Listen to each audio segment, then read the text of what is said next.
The scandal thickens with Mike Waltz, Donald Trump's national security advisor, and it goes way beyond Signalgate at this point. Even though Caroline Leavitt told us this week that the case is closed, and we're going to take steps to make sure maybe something like this possibly doesn't happen again that many times. But the media, to their credit, and again, credit where credit is due, maybe it'll help them get better, they've stuck with the story. And by sticking with the story, they have uncovered numerous different parts of it. For example, we also learned this past week that Mike Waltz has been using Signal for other chats with government officials that really should not have been on Signal. We learned that Pete Hegseth was bringing his wife and or brother to sensitive intelligence meetings with foreign intelligence officials. And we also learned this week that Mike Waltz wasn't just using Signal to share highly sensitive information, we'll call it. He was also using a Gmail account to do that.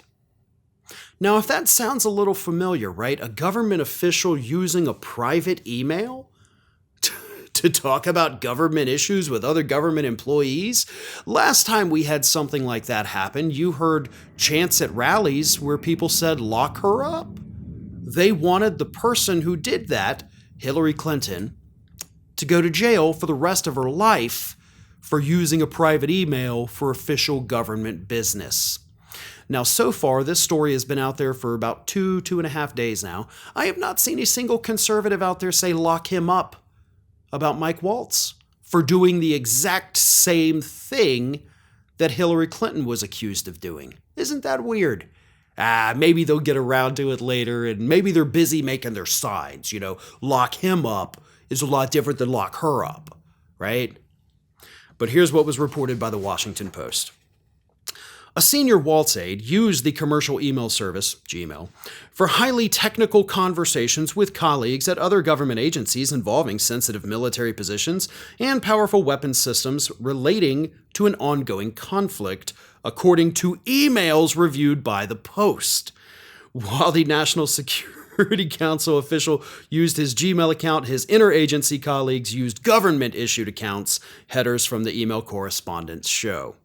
Waltz has had less sensitive but potentially exploitable information sent to his Gmail, such as his schedule and other work documents, said officials who, like others, spoke on the condition of anonymity to describe what they viewed as problematic handling of information.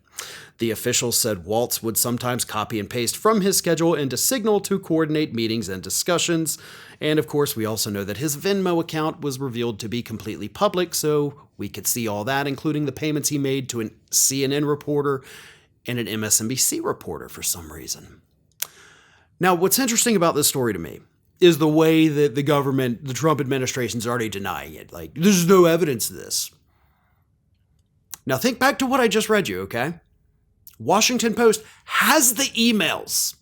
Like, we literally have them right here, guys. We can see the headers. We see who it was sent to. We have the evidence in our hands. You cannot deny this. And the National Security Council said that there's no evidence. That's literally said there's no evidence. This is fake news. I love it. It's so horrible for the country, but I gotta tell you, the way that this administration just brazenly lies to everybody with a straight face all the time, even when you're shoving the evidence in their face, like, we have it right here, and they're like, no, you don't. I don't see it. I can't see it. That is just mind-blowing. I mean, really, that is an art form, almost. But also, nobody's buying it. Mike Waltz, national security advisor to Donald Trump, is really a national security threat. This administration is not going to fire anybody. They should.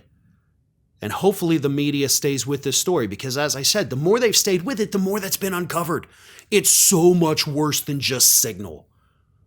So, media, keep doing what you're doing on this story. It's driving the administration crazy. It's making the public realize how incompetent they are. And of course, you keep uncovering new forms of corruption. Thanks for watching today, everybody. And don't forget, if you're not already, please do subscribe to this channel. We have fresh content going up every single day, and I would really hate for you to miss out on that. And speaking of missing out, if you're not following me across all other social media outlets, then get on it. You can follow the links in the description of this video.